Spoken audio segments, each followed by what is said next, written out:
What is standing in the way of growing your pet business? If you want to get more sales, more clients, or more pet parents joining your email list, you need to start by getting them to your website. I found the best way to do that is a combination of SEO and Pinterest. Pinterest is a visual search engine with millions of pet parents looking for ideas on what to do, make, and buy for their pets.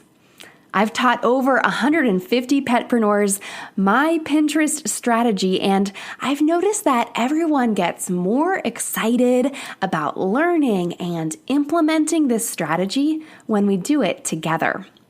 That's why I'm hosting Pinterest for Petpreneurs Live. In addition to the 6 modules and bonuses that you always get in the masterclass, this special live session will include a kickoff yappy hour to a week of daily support, followed by 4 group coaching calls in the month of July. Plus, I'll add in a few fun surprises along the way. Go to wearwagrepeat.com/Pinterest Live to join the waitlist. Do that now, and then I'll email you on June 22nd when enrollment is open. Pinterest isn't just another social network, and this isn't just another online course. Get on the waitlist so you can join us live and master Pinterest together. What's so amazing about building a brand and a community is you feel like you're a part of something and you're proud of it. And, for us, it's just about furthering that connection. And we hope at the end of the day that it always just helps remind somebody that it's all about joy. At the end of the day with your pet, it's about having those memories and those moments, however you feed them, whatever toys you use, whatever kind of leash or collar or harness you use. It all comes back to joy. Welcome to the Wear Wag Repeat podcast. I'm Tori Mistick. As a dog mom lifestyle expert, blogger, and business owner, I love talking to other women in the pet industry and sharing their advice with you every week. Sit, stay, and listen to the latest episode.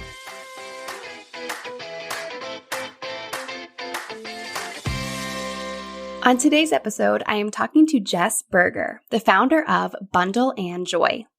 Jess is launching this new brand with over 15 years of experience in knowing what it takes to sell a product at stores like PetSmart and Whole Foods. She's using that experience to create a dog brand that really fills a gap in the marketplace. Jess shared with me that pet ownership in the minority community is growing 5% faster than in the mainstream. So Bundle and Joy is all about community and inclusivity, making dog health, nutrition, and education accessible at any price point. We also talk about something that caught my eye when I first reached out to Jess about coming on the podcast. She's created a 3% Give Back grant program and other opportunities to help underrepresented and purpose-driven petpreneurs get their products in front of Bundle and Joy customers. It's an honor to have Jess on the show, and I know you are going to enjoy this interview. While you listen, please remember to take a screenshot or a selfie or even a screen recording of your favorite snippet and share it on Instagram, tagging me at Wear Wag Repeat. I just got my show stats from May, and it was the highest download month ever. I'm so excited. We had over 7,000 downloads in the month of May. And I credit a lot of that to you for sharing your favorite episodes on social media. So thank you. I really appreciate you listening and sharing this with other people who want to pursue their dog dreams. When you do share the episode on Instagram, I want to let you know that I created some special GIFs that you can find in Instagram stories. Just search Wear Wag Repeat, and you should find a few different GIFs about new episodes and a little hand with a phone popping in, plus some really cute ones of Bert and Lucy. I can't wait to see what you create, and of course, I will reshare it on my own account. All right, now let's go on to the interview. Jessberger is a first-generation American Latina and the founder and CEO of Bundle and Joy. Jess has spent the last 15 years in the pet industry, gaining industry-leading experience with leadership roles at companies like PetSmart and Nestle Purina. In 2018, Jess launched her first venture as an entrepreneur with Accelerate Retail Partners, building private label pet brands for national retail partners while helping to build some of the most well-known pet brands that you see on shelves. Today, Jess is pursuing her doctorate in marketing and is now in her second venture, focused on building the pet company she wished existed, delivering convenience, curation, and community to all dog people. Welcome, Jess. Yeah, thank you so much for having me, Tori. So excited. Congratulations on your recent 100,000 downloads. Can't wait for the next 100,000. Thank you so much. I can never stop celebrating that. It's important to celebrate those kind of wins. Yes, we celebrate every milestone, even if it's 100. We just hit on TikTok. We just hit 1,000 likes and we had a party. So, hey, I'll take it. Yeah, I mean, you have to, because if you're not celebrating, who will? So speaking of celebrating and joyfulness, joy is kind of a big part of your company, Bundle and Joy. I guess before we kind of dive into the branding and the mission, all that kind of stuff, maybe you could kind of take us a step back and tell us how you've kind of gotten to where you are now. I mentioned that you've been in the pet industry for over 15 years. What was kind of your path that led you here to starting your own company? Yeah, I mean, I think as long as I can remember as a child having pets around all the time, I think there's not a single family photo of get-togethers that there weren't dogs everywhere. And so I can imagine the days where my mom would come home with random animals she found on the street, and like, what are we doing here? Right. So, but animals have been a huge part of just my life and memories and moments and really the joy that they bring. And in my career, I was really lucky in 2007 to go to work for PetSmart, and been in the industry for 15 years since, and just fell in love with the industry. You think about pets and that unconditional love they provide. Sometimes we joke pets are recession proof. You'll feed your dog before you'll feed yourself. And I just have always found that it's a really fascinating industry, and I haven't left it in 15 years. So my kids think it's just normal to have dogs around, and, just everything in our life has been about the industry, and it's been so rewarding and so exciting. And through my journey, I got to learn a lot about building brands and about pet nutrition and retail and manufacturing. And really, I've always just been very obsessed with the consumer and how they shop. Specifically, I've always geeked out about specifically why women purchase. So one of my favorite books, if you've never read it, is called Why She Buys. It's great. And I have just been fascinated with what motivates that female shopper. And then when you think about pet ownership, for me, it was like, wow, like we have such an amazing relationship with our pets. Specifically, as women, we tend to have a little more of an emotional connection.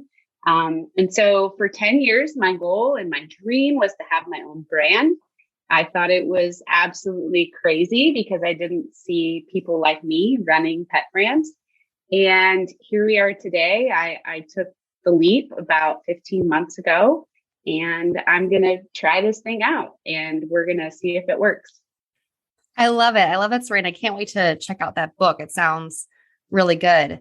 And I agree with you. There isn't enough, visibility of people like us who are, leading the pet industry. And, we're doing a lot, you and I, to change that. And I've had over 200 women entrepreneurs on this show. So we're out there, the people are out there, but it's just not necessarily as visible and maybe not at the higher levels. So what are some of the challenges that you've experienced as a female entrepreneur in the pet industry? And especially, coming from corporate, I think there would be some challenges there. Yeah, I mean, I would say I had a great experience in the corporate retail world. I think every day I felt like I had the opportunity to make change. And I loved that. I loved the idea that I was sort of the person creating the destiny in front of me. When I got into more larger CPG pet, that's where I think things probably changed. For the good or the bad, there are very large multinational companies that dominate the pet industry, and they do some really great things. But I also very quickly learned that I really didn't fit the mold. I've shared in a kind of a previous conversation with some other, founders in the space that I really felt like I had to fit in a box. So, I am, for the first time in my life, very open and very proud to share more about me, because I don't feel like I have to fit a mold. I always like to give a silly example. I remember when I got my nose pierced several years ago. I wanted it for a long time. And so I went and got it done. And I remember about an hour later, I think I had a minor panic attack because I thought, oh my gosh, what is going to happen when I go back to work? And, they already think I'm different. And what have I done? And I look back to that moment now and I think, how sad is that? Why would it have mattered if I got my nose pierced? And that just goes to show you how concerned I was about fitting in with an industry that personally I will never fit in with, at least as it sits today, because it just doesn't look like me. And it's not necessarily about, hey, we have to change this industry so everyone looks a certain way. We really just want to help be a part of the change of making an industry that is welcoming. We've heard from other founders that they'll go to a trade show for the first time and, nobody talks to them. They don't feel welcome. They don't feel, they look around and they feel out of place. And that's sad when you think about our pets, because our pets are so much different than that, right? Like our pets are just love and adoration and joy and all of these things. And, it gets to a point, I guess, for me, when I hit a point where I was like, you know what, this isn't the path that I want. And so about 4 years ago, I said, I'm going to go do this myself. Well, and I think it's been an amazing choice because listening to that story and then looking at your website and your products and everything, I could see how maybe you have gotten some feedback like, oh, this is too girly. This is too millennial kind of appealing. Have you received feedback like that? And kind of what do you say back to people when they give you that kind of criticism? Yeah, I think it's great to get feedback from everyone. A lot of people will say, take feedback like sand, take it in your hand, hear the feedback, but let most of it go through your fingers. And I've had to embrace that for sure. You have to truly believe in what you're doing because everyone will have something to say about what you're doing. That being said, I love purchasing and engaging with brands and products that have some kind of connection with me. I'm also very motivated by color and packaging and beautiful things. I mean, I'm guessing I'm not the only one. And I kept seeing that in all these other industries, right? I started seeing just, if you think of early days with Method and just doing fun packaging and fun colors. I still feel like I remember the day that I first saw Method on the shelf. It was like, oh, this is so beautiful and different, right? And I was seeing that in every other category, but I personally felt like I wasn't seeing that pet. I felt like another pet brand would come out and it looked exactly the same. And I joke that, the pet brands sort of compete with each other. Well, I'm better because of this and I'm better because of that. And it felt like at the end of the day, they were so focused on each other that they completely lost sight of the consumer that they're actually serving. And that's what we're doing. We feel like there is a consumer base. There are a community of amazing pet people of all kinds who want more from their pet food. They want more from the pet brands that they're engaging with. And we really put purpose at the center. I say that we're bundled with a purpose. And some people are like, well, what does that mean? And it's like, I really felt like it could be so much more than just nutrition or food or a brand.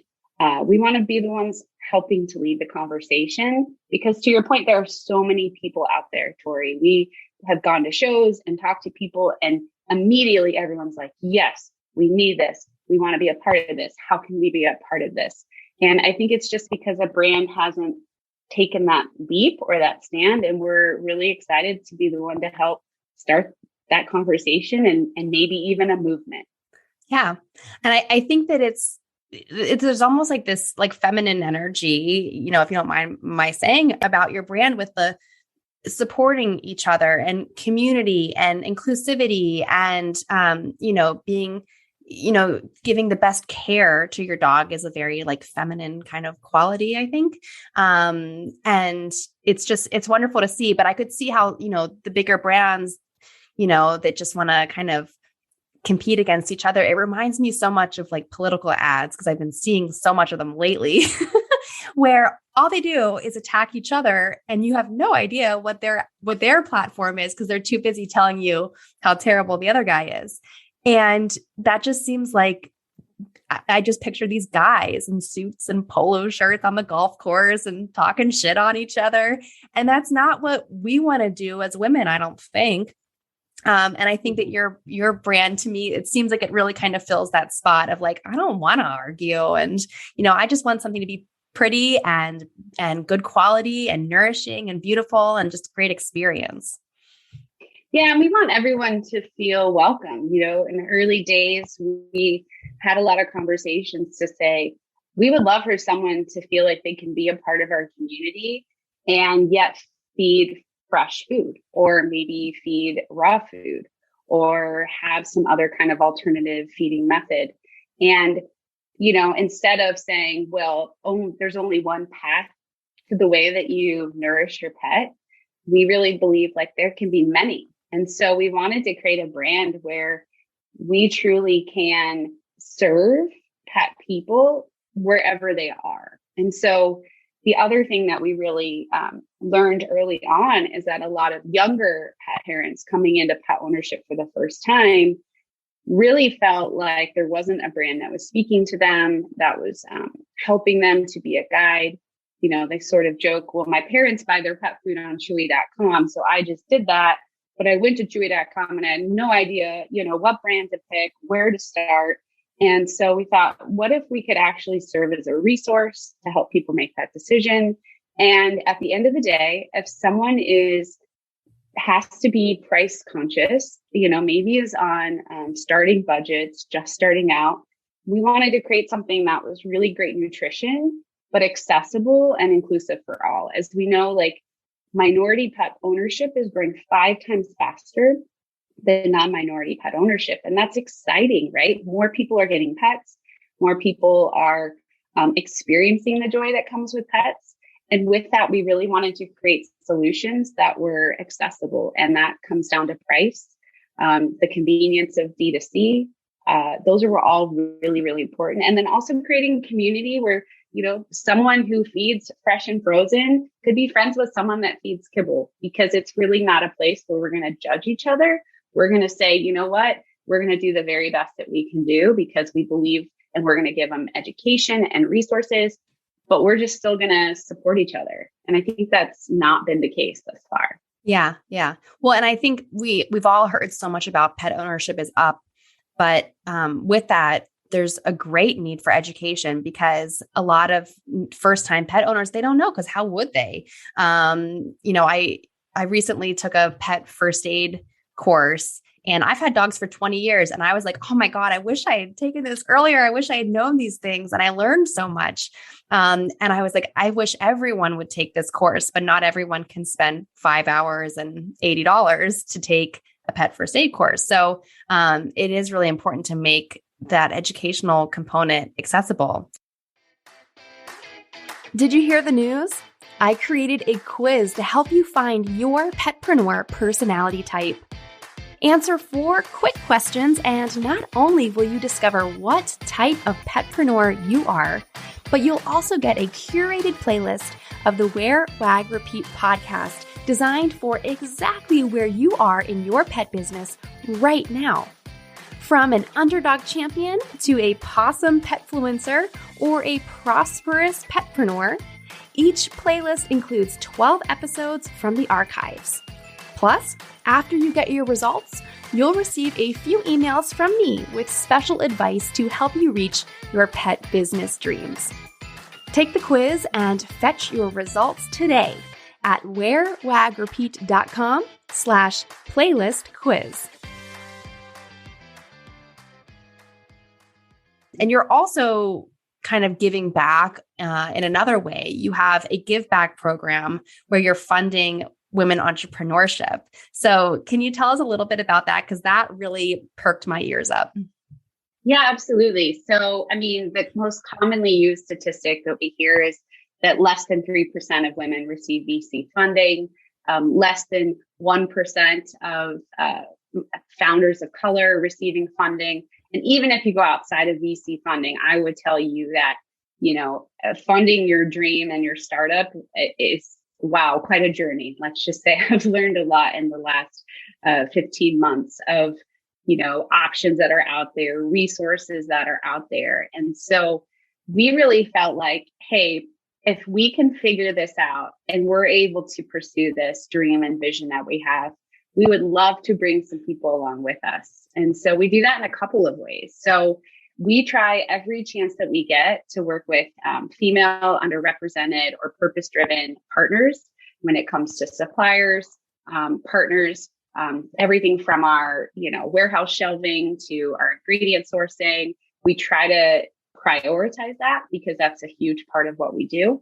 And then secondarily, yes, we have a 3% give back. And through that, we really feel like we'll be able to help fund some entrepreneurs pursue their dream via essentially like a grant that would help them get started. And we would provide some resources and some help for them, similar to, the great things that you do for a lot of your listeners. We would help with actually like a grant, a quarterly grant. And then the third piece that is really our high level vision. And, I've learned sometimes through this process, you have to like crawl before you walk and then run. But we have a lot of partnerships that we've started to build with other founders in the space. And they've come along and said they'd love to be a part of what we're doing. And so we're so excited to be featuring other represented, underrepresented, female, minority founders, all of the above, purpose-driven brands, and allow our community to add those items to their bundle every month. So it creates an opportunity for someone who's just getting started, right? Who doesn't necessarily have the capital yet to build a website, to do their own marketing, where we can create a platform to give them an opportunity. Think sort of Etsy coming together, right? A lot of amazing people. But for us, allowing our community to discover new brands and then to develop relationships with those brands. I think for so long it's been like, well, I have to protect my customers and I can be the only person that they buy from. And that's really not what the shopper is looking for. They want a curated assortment of purposeful brands and products. And so that is what we are most excited about, is to elevate these other founders and their products on our website as well. That's really cool. And will they be all pet products or like pet parent products? Yeah, that's so funny that you ask, because I thought for so long that we would never be in the business of anything that wasn't for your pet. But we have actually had a lot of interest around merch and similar to what, Tori, you have on your site. I think what's so amazing about building a brand in a community is you feel like you're a part of something and you're proud of it. And so something as simple as a sticker or a sweatshirt, we have scrunchies that are super fun. And, for us, it's just about furthering that connection. And we hope at the end of the day that it always just helps remind somebody that it's all about joy. At the end of the day with your pet, it's about having those memories and those moments, however you feed them, whatever toys you use, whatever kind of leash or collar or harness you use, it all comes back to joy. It does. So, okay, that's such full circle. You're such a good interview guest. Because at the very beginning, I mentioned talking about joy. And I wanted to talk to you a little bit because you're such a marketing guru about some of your branding. And like one thing that just jumped out at me was seeing you guys at a recent Pet Expo rolling around on roller skates. And you can see those roller skates on some of your packaging. And what are some ways that you kind of, I mean, you've already touched on this in so many ways, but how are you kind of weaving joy into your company culture, and how is it kind of exploding out like through your products too? Yeah, I think it goes back to like, we want to be so much more than a pet brand or pet food. And so we've really spent time to say, like, what are some of the things that bring us joy with our pets? And so some of these ideas are seriously from our community, from our team. Our brand manager, Monica, goes skating with her dog, and it's pretty amazing to watch. I think I would fall very quickly, but that's not for me. Yeah, that was a real life thing that our community, a member of our community, our team does to pursue joy. Here in Arizona, we do a lot of hiking. So we have a Rise and Shine that's, all about that joy and that experience of getting out and being active with your pet. And so it's just, the skates were another level of that. And it sounds crazy, but we've had some skating parties in our warehouse. And yeah, we at a show were on skates for 3 days straight. I was pretty proud of myself. And probably pretty sore afterwards. Yeah. And but it's just because what I would say is that more than anything, branding is about disruption, right? For me, it's not wanting to be like anybody else, because there's enough of the same already out there. But I can tell you that as people walked past our booth, the minute that they saw us, they had a smile on their face. And it really was more about, how can we quickly cause someone to pause and take a moment of joy, whatever that is, right? And so, because we get so focused on the nutrition, the supplies, like the what, and we're kind of losing sight of like what it's really all about. And so the skates have been fun because it's just something it's full of joy. Like I've gone out skating many times, and I laugh so much the entire time, because sometimes I'm falling, but also just because it's like reminds you also of when you were a kid, and sort of that whimsical, free spirit. So yeah, everything we do, it's always going to be trying to create some sort of emotional connection, remind you of joy. I got my first tattoo this year. It says the word joy literally on, I don't know if you can see it, on my wrist, because sometimes in the craziness of this life and this world, we need a reminder to go out and chase joy. And that's what we try to do. And that is just such a perfect little dog phrase, to chase joy. It's like, makes you think of your dog. Just my dog, unfortunately, loves to chase bumblebees in the backyard. Luckily, he hasn't caught any, but just watching him and supervising to make sure he doesn't catch them is a pretty funny little experience. Mm-hmm. So speaking of our goofy, silly dogs, you do have a wonderful dog of your own, who I'm sure inspires lots of joy and lots of different things that you do. Could you tell us a little bit about him and how he came into your life? Yeah. So we have Winston. He is our very lovable 150-pound member of the family. So he is a blue Great Dane, and he is quite the showstopper when we go out in public. And to be honest, I forget how big he is. To me, he's just Winston, but we absolutely love him. And he is, he loves to swim. He loves to go swimming in our pool. Sometimes I'll go out in the backyard and realize he's gone for a dip himself. And I hear Danes don't like water, or you hear that about certain dogs, and you're just like, you know what? Dogs are just dogs. They're going to do what they want to do. We have a trampoline in the backyard, and sometimes I go out there and he's on the trampoline. I just think he is just such a reminder. Like, even in his toughest days, he's smiling ear to ear, and it's a really good reminder for all of us. Yeah. Dogs never think like, oh, what is everyone going to think if they come out here and I'm sitting on the trampoline? They're going to think I'm so weird. Dogs don't ever think that. They just do what they want to do. Absolutely. Yeah. He placed the trampoline actually before, because he's had a little too many trampoline sessions in his nails. I've scratched it, but I was like, it's probably worth it for him to have a little fun. So yeah, we have to spoil them. That's what they're here for. Well, Jess, it's been so great talking to you, and I can't wait to see what comes from Bundle and Joy this year, because you're going to be launching subscriptions and more things, and your website's getting refurbished and all the things for everyone to check out. So where can everyone go to check all these things out? Yeah, we would love for everyone to visit us at Bundle and Joy. So it's bundlexjoy.com. And we are on Instagram, TikTok, Facebook, LinkedIn with Bundle X Joy. Love for you to engage with our community, join, especially for our entrepreneurs. We would love for you to join our community so that as we come out with opportunities to help fund and provide opportunities and a platform, if you have a product, we would love to, have a conversation about potentially partnering with you. So we're just really excited about all the partnership opportunities, and some amazing things planned for later this year, all around celebrating those of us that are the people behind the pets. Awesome. Well, I can't wait to see it all. Thank you again for sharing your time and your expertise with us. All right, everyone, tune in next Wednesday to meet a new woman petpreneur who is creating an automated treat dispensing agility course for dogs that will give you insight into your pet's learning habits. Very interesting stuff. What did you like most about this episode?